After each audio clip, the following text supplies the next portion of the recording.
C'est vrai, nous venons de suivre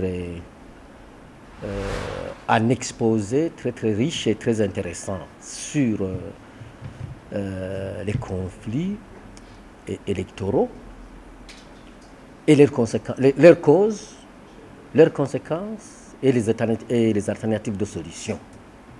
C'était très intéressant, mais je dois d'abord faire une petite rectification par rapport à une certaine opinion très répandue qui semble accréditer la thèse que les élections ont toujours entraîné de l'instabilité dans ce pays, ont toujours entraîné des problèmes, des difficultés. C'est vrai, quand les élections sont mal préparées, quand les élections sont mal organisées, quand les processus électoraux sont manipulés, quand il y a la fraude électorale, quand il y a de l'exclusion dans ces élections, c'est ça qui cause le problème. Et c'est ce qui se passe ici chez nous régulièrement. Et c'est pour cette raison, ce ne sont pas les élections qui causent le problème. Ce sont plutôt cette mauvaise préparation et cette mauvaise organisation qui cause, c'est cette fraude électorale qui cause des problèmes. Alors, on devra tirer des leçons dans tout cela, puisque depuis 1960 que nous sommes ici, nous sommes souverains, nous sommes indépendants. Être souverain, être indépendant, ça veut dire être à mesure, être capable de gérer son pays pour l'intérêt supérieur de la nation, pour l'intérêt de tous les citoyens. Donc, les causes que nous avons parlé ici, nous les connaissions déjà. Les conséquences, on les connaissait déjà. Les alternatives de solutions, c'est là où il y a un débat. Sinon, si les autres, il n'y a pas de débat. On sait que un mauvais environnement de préparation des élections cause des problèmes. On sait que la manipulation du cadre légal des élections, à partir de la Constitution, le code électoral, la loi sur les partis politiques, les lois sur la CENI, les décrets qui mettent en place d'autres structures des élections, on sait que quand c'est manipulé, ça cause énormément de problèmes. Et nous avons vu que la CENI et l'administration ne sont pas encore en train de travailler par rapport à notre passé sur les élections. Par rapport à notre... Et effectivement, les élections mal préparées, mal organisées ont entraîné énormément de problèmes comme les massacres des citoyens, les exils, le sous-développement, les mauvaises relations au Burundi, les mauvaises relations entre nos voisins, le Burundi et ses voisins. Donc, nous devons rentabiliser tout ce que nous avons tiré comme leçon dans la préparation des futures élections.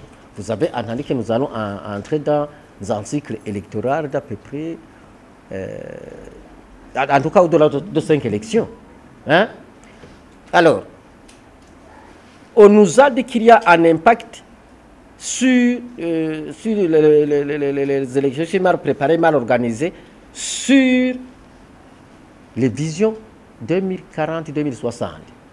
Si ces élections ratent, ça veut dire que 2040-2060 ratent également.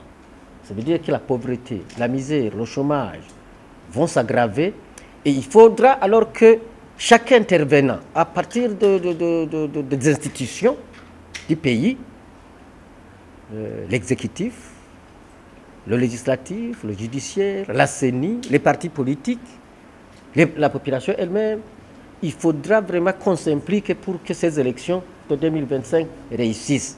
Parce que l'échec de ces élections va entraîner l'échec de toutes les autres élections qui vont suivre. Et partant, les visions 40, 60 n'auront pas de place. Et qu'est-ce qu'on deviendra?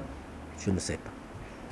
Donc, ce qu'il faut faire, c'est de procéder à l'évaluation, au débat sur la relation entre la démocratie et les élections.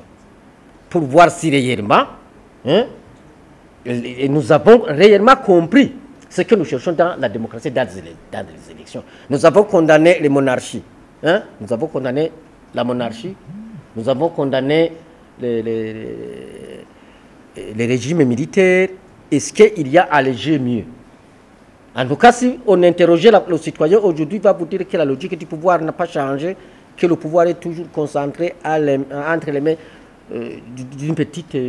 d'une poignée de gens, d'un groupe d'individus, depuis lors jusqu'à aujourd'hui, mais que les questions relatives à l'intérêt général, à la résolution des problèmes des citoyens n'ont pas encore eu de solution. Donc, il faut procéder à cette évaluation pour lever la confusion entre la démocratie et les élections.